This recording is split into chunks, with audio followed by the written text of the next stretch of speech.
Issue पर पाकिस्तान के अरबाब इक़्तिदार, वज़ीर आज़म पाकिस्तान, वज़ीर आला सिंध, सदर पाकिस्तान, गवर्नर सिंध बिलावल भुट्टो जरदारी, आसिफ अली जरदारी, कौमी असम्बली के स्पीकर, पीटीआई की क़यादत, पीएमएल-एन की क़यादत, मरियम नवाज साहिबा,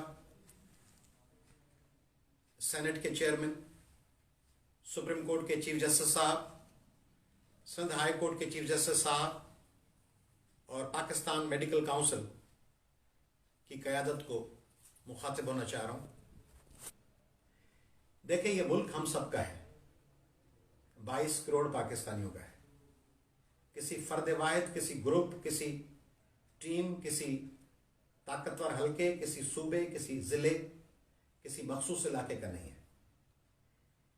इसलिए यह जो तरीक़ेकार है कि कुछ मखसूस लोगों या मखसूस इलाकों की हेजेमनी कायम करके, उनकी मोनोपोली कायम करके बाकी लोगों को पीछे धकेल दिया जाए, इसके नतायज आर्जी तौर पर तो लोग समझते हैं कि हमने काम कर लिया, हम फायदे में आ गए, लूट लिया, तबाह कर दिया, हम खा गए सबका हिस्सा। लॉन्ग टर्म में लोगों में बगावत पैदा होती है, लोगों में रेजिस्टेंस पैदा होता है, लोगों में बेचैनी, फ्रस्ट्रेशन और मायूसी पैदा होती है, जिसके इंतहाई खतरनाक नतायज निकलते हैं। यही पॉलिसी हमने पहले बांग्लादेश में यानी साबिका ईस्ट पाकिस्तान के साथ इख्तियार की, फिर आगे चल के बलूचिस्तान के साथ इख्तियार की, सिंध के साथ इख्तियार की और खैबर पख्तूनख्वा के साथ इख्तियार की, और लोगों में इंतहा दर्जे की मायूसी और फ्रस्ट्रेशन और बेचैनी फैला दी। अब वही तरीका फिर इस्तेमाल हो रहा है। सिंध के जज़ायर पर सिंध के आवाम के शदीद बेचैनी और एहतजाज में 5 दिन चला हूं, सिंध के सैकड़ों देहातों और गांवों में गया हूं। करोड़ों लोग बेचैन हैं, मगर कंस्ट्रक्शन चल रही है और कंस्ट्रक्शन करने से पीछे हटने के लिए वफाकी हुकूमत तैयार नहीं है और सिंध हुकूमत उसके साथ मिली हुई है। दोनों की बायमी रजामंदी से काम चल रहा है। अब गुज़िश्ता चंद दिनों में पाकिस्तान मेडिकल काउंसिल ने सिंध के तुलबा के साथ, बलूचिस्तान के तुलबा के साथ और केपीके के तुलबा के साथ एक शदीद ज्यादती, एक इंतहा दर्जे की नाइंसाफी और डिस्क्रिमिनेशन की पॉलिसी इख्तियार की है। मेडिकल कॉलेजेस में दाखिला, जो कि प्रोविंशियल मामला था और तमाम सूबे अपनी टेस्ट लेते थे और उसकी बुनियाद पर तालिब इल्म जो मेरिट पे पास होते थे उनकी अलोकेशन हो जाती थी, वो पढ़ते थे। अचानक 1 यूनिट की तर्ज पर एक मुसलत करके फैसला किया गया कि जी अब वफाकी तौर पर टेस्ट ली जाएगी और उसमें वफाक तय करेगा कि प्राइवेट कॉलेजेस में स्टूडेंट कहां से कितने कितने जाएंगे। मकसद क्या था? मकसद था सिंध की, बलूचिस्तान की, केपीके की सीटों पर कब्जा करना।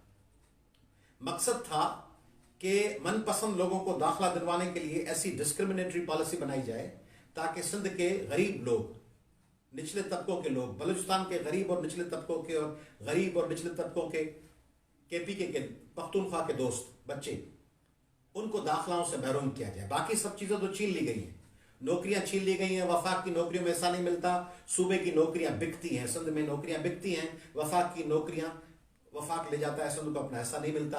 कराची के कारपोरेट सेक्टर और कराची में कहा जाता है कि सिंध के देही इलाकों के लोगों को हम नौकरियां नहीं देंगे।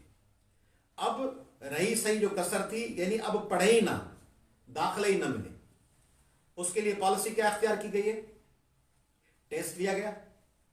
अब देखें, हर सूबे के सिलेबस में थोड़ा बहुत फर्क होता है।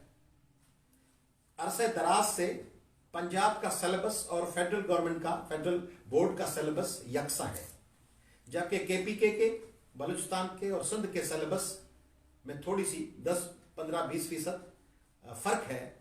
सिलेबस की तरतीब में, कोर्स की आउटलाइन में, और कौन सी चीज़ पे ज़्यादा स्ट्रेस करके ज़्यादा सुफ़े और ज़्यादा पैराग्राफ हैं। कुछ चीज़ों पे डिटेल में सिंध में होंगे, कुछ चीज़ों में पंजाब और वफाक में होंगे, कुछ चीज़ें की समरी समझाई गई होगी केपीके के कोर्स में, और कुछ चीज़ों को पंजाब के कोर्स में समरी समझाई गई होगी, वहाँ डिटेल्ड होगी। तो जो जो चीज़ें जिनको कम अहमियत दी गई थी सिंध, बलूचिस्तान और केपीके के कोर्सेज में, सिलेबस में, उनको हाईलाइट करके उनको पेपर्स में अहम जगह दे दी गई और नतीजे में 20, 25, 30% जो सवालात थे वो सिंध के केपीके के और बलूचिस्तान के बच्चों के लिए उतने काबिल हल और काबिल अमल या काबिल अटेम्प्ट नहीं थे। नतीजे में 30% वो चले गए। आप रिजल्ट देखेंगे, सिंध का रिजल्ट आया है कोई 25 से 30%, बलूचिस्तान का 25 से 30%, केपीके का 30 से 35% और पंजाब का 75 से 80%। ये क्यों हुआ? एक तो माजी की ये प्रैक्टिस है कि ये इम्तिहान लेने का अख्तियार सिंध, केपीके और बलूचिस्तान की हुकूमतों को था। वो अचानक एक ऑटोक्रेटिक अंदाज में उनसे अख्तियार छीन लिया गया। दूसरा, पाकिस्तान में जितने भी एग्जाम होते हैं इस किस्म के एमसीक्यूज टाइप क्वेश्चंस या एंट्री टेस्ट के क्वेश्चंस, हैक लेती है लॉ एडमिशन टेस्ट या दूसरे इदारे लेते हैं, उनमें कार्बन कॉपी स्टूडेंट को दी जाती है अरसा दराज से। वो कार्बन कॉपी नहीं दी गई, यानी वेरिफिकेशन के लिए स्टूडेंट के पास जो अपना सबूत होना चाहिए था। जब भी कोई वारदात की जाती है ना तो सबूत मिटाया जाता है, तो सबूत उनको दिए ही नहीं गया, कार्बन कॉपी उनको हवाले नहीं की गई। इसका पर्पस क्या था? ये बैड इंटेंशन थी, ये साजिश थी। अगर साजिश नहीं है, मेरिट है, बराबरी है, तो आप कार्बन कॉपी दे देते। कार्बन कॉपी नहीं दी गई। कार्बन कॉपी जब दी जाती है उसके बाद की अनाउंस होती है और की से उस कार्बन कॉपी को देखते हुए एक स्टूडेंट तय कर लेता है कि मैंने इतनी मार्क्स लिए हैं। कार्बन कॉपी नहीं दी गई, की नहीं दी गई और डायरेक्टली एक लिस्ट अनाउंस कर दी गई कि ये पास है, ये नहीं है। उस लिस्ट में मैंने अभी मुझे स्टूडेंट्स ने दिखाया है, ये सारे स्टूडेंट्स बैठे हुए मेरे सामने, इस वक्त मेरे सामने स्टूडेंट्स बैठे हुए सब जिनसे मैं मुखातिब हूं। ये मेरे से मिलने आए हैं, ये दर दर जा रहे हैं। इनका कोई इनके इलाके का इलेक्टेड एमएनए एमपीए साथ नहीं दे रहा। ये वोट जिन इलाकों में जिन इलेक्टेड एमएनए एमपीएस को देते हैं वो ला ताल्लुक बन गए हैं, उन्होंने इनका दामन छोड़ दिया है। सिंध हुकूमत के वो एमएनए एमपीए सेनेटर्स जो दूसरी चीजों पे बड़े बड़े बयान देते हैं, नेब पे, एफआईए पे, मुकदमात पे, वो लादवा बन गए। न सिंध असेंबली में कोई एक्ट या कोई करारदाद आ रही है, न कौमी असेंबली में किसी सिंध के एमएनए ने कोई आवाज बुलंद किया है, न सेनेट में कोई सेनेटर गया है और उसने जाके कोई आवाज बुलंद की है। वो लादावा और लाद ताल्लुक है, उनका कोई वास्ता नहीं है सिंध के इन इश्यूज से। और ये इसलिए हमारे पास आए क्योंकि इनको पता है कि हम ही आवाज बुलंद करेंगे और उनको पता है कि वो दूसरे लोग अपना किरदार अदा नहीं करेंगे, सिंध हुकूमत खामोश तमाशाई बनी रहेगी। दूसरा तरीका था कि सिंध का एडवोकेट जनरल फौरी तौर पर इस मामले को लेकर सिंध हाई कोर्ट और सुप्रीम कोर्ट जाता। वो अभी बैठे हुए हैं, यानी जितनी देर करेंगे उतनी ही मौका मिलेगा कि गलत एडमिशंस कर दी जाए, गलत अलोकेशंस हो जाए, फिर कहा जाए कि अब तो हो गया, नेक्स्ट ईयर देखेंगे।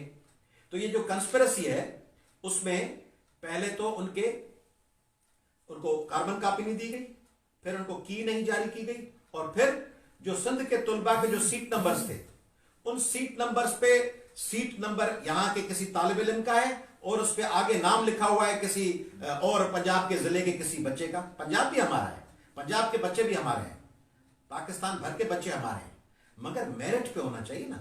तो इसी तरह अगर सिंध का कोई बच्चा पंजाब का मेरिट खा जाता है तो उस सिंध के बच्चे पे सख्ती होनी चाहिए। उसको ये हरगिज इजाजत नहीं होनी चाहिए किसी बलोच, सिंधी, पश्तून बच्चे को कि वो हमारे फैसलाबाद, शेखुपुरा, गुजरावाला, मुल्तान, बहावलपुर, मियावाली और पिंडी के किसी बच्चे का हक खा जाए। मगर इसी तरह पंजाब के किसी तालिब इल्म को भी हक नहीं होना चाहिए ना कि वो थर का, दादू का, लाड़काने का, शिकारपुर का, जामशोरों का और उमरकोट का के हक खा जाए। ये पाकिस्तान बराबरी की बुनियाद पर ना फेडरेशन है, उसमें सबका अपना अपना हिस्सा होना चाहिए मेरिट पर। तो ये क्यों जरूरत पेश आई? मैं पाकिस्तान भर के लोगों को, सदर पाकिस्तान को, वजीर आजम को और वजीर आला सिंध और गवर्नर सिंध को मुखातिब हूं और आला अदलिया को रिक्वेस्ट कर रहा हूं, क्यों जरूरत पेश आई कि अचानक से वफाकी एग्जाम लिया जाए? नंबर 1। नंबर 2, एग्जाम वफाक ने जब इसको पाकिस्तान मेडिकल काउंसिल के नाम पर उसको हथिया लिया तो क्यों जरूरत पेश आई कि उसकी कार्बन कॉपी न दी जाए? क्यों कंसल्ट नहीं किया पाकिस्तान मेडिकल काउंसिल ने? क्यों चारों सूबों के बोर्ड ऑफ इंटरमीडिएट से कंसल्ट नहीं किया कि आपने कौन सा सिलेबस पढ़ाया है? सिंध टेक्स्ट बुक बोर्ड से और सिंध बोर्ड ऑफ इंटरमीडिएट से, Sukkur board of intermediate Hyderabad, Karachi, इन सबसे, मीरपुर खास, उन सबसे मशावरत क्यों नहीं की गई? कोयटा से, मस्तूम से, ग्वादर से, पिशावर से, मर्दान से, नौशहरा से क्यों नहीं मशावरत की गई कि आप अपना सिलेबस दें, अपने टेक्स्ट बुक बोर्ड की आप दें कि इंटर में आपने क्या क्या पढ़ाया है, उसके हवाले से उसको नजर में रखते हुए फिर हम पेपर बनाएंगे। उसके बजाय आपने फेडरल सिलेबस और पंजाब के सिलेबस को मिलाकर उससे पेपर बना दिया। सिंध से कोई मशावरत नहीं की, पहला आपने कदम रखा, फर्स्ट स्टेप कि इसको वफाक में ले गए ताकि सूबे रह जाएं। दूसरा स्टेप, पेपर आपने मनपसंद बनाया, कोई मशावरत नहीं की, और सिंध हुकूमत खामोश तमाशा ही बैठी रही, उसने कोई किरदार अदा नहीं किया। सिंध के एजुकेशन मिनिस्टर ने कोई किरदार अदा नहीं किया कि वो आके जाए सेक्रेटरी एजुकेशन और चीफ सेक्रेटरी, इन सबको करना चाहिए था कि जो हो रहा है एनडीकेट का एग्जाम, इसमें पेपर्स बनाने के हवाले से मशावरत हो नहीं हुई।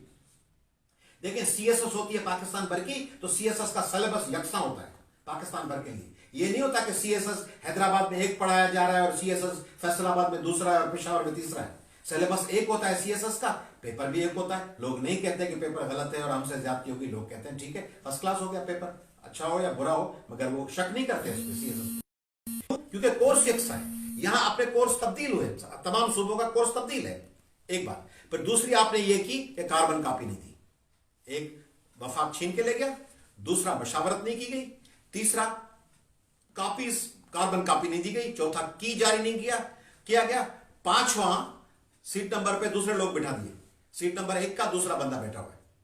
ये अनकॉन्स्टिट्यूशनल है, ये अल्ट्रा वायरस है, ये पाकिस्तान के आर्टिकल 25 की खिलाफ वर्जी है, ये पाकिस्तान के एजुकेशन 25A की खिलाफ वर्जी है, ये आर्टिकल 37, 38, 39 की खिलाफ वर्जी है, प्रिंसिपल्स ऑफ पॉलिसी की खिलाफ वर्जी है कि बैकवर्ड एरियाज के लोगों को आगे लाना है, उनको आप पीछे धकेल रहे हैं। फौरी तौर पर मैं आला अदलिया से गुजारिश कर रहा हूं, सुप्रीम कोर्ट ऑफ पाकिस्तान से, I would like to request honourable supreme court of Pakistan, I would like to address chief justice my lord mister justice Gulzar sahab, my lord, Sindh needs your kind attention, your kind intervention. I would like to request my lord Mr. Justice Ahmed Ali Sheikh Sahab, Chief Justice of Sindh High Court, Lordship, this is utter violation, utter discrimination with the students of Sindh, KPK and Balochistan. Kindly play your role, kindly take suo motu action and kindly address this grievance of thousands of these students of Sindh. अगर इस पर नहीं लिया गया तो ये इंतहाई शदीद बहरान पैदा हो जाएगा, सिंध के लोगों का तालीम से यकीन उठ जाएगा और सिंध में एक शदीद किस्म की पुरअमन तालिब इल्मों और यूथ में मज़ाहमत पैदा होगी, जिसके नताइज हम सबको भुगतना होंगे। डिस्क्रिमिनेशन और साजिशें और लोगों के मेरिट को छीनना, लोगों को पीछे धकेलना और लोगों को तबाह और बर्बाद करके उनसे जीने का हक और रोजगार का हक छीनना सिंध से दुश्मनी है, केपीके और बलूचिस्तान से दुश्मनी है और पूरे पाकिस्तान से दुश्मनी है। पाकिस्तान के यूथ से दुश्मनी करके पाकिस्तान से दुश्मनी करना बंद करें। शुक्रिया।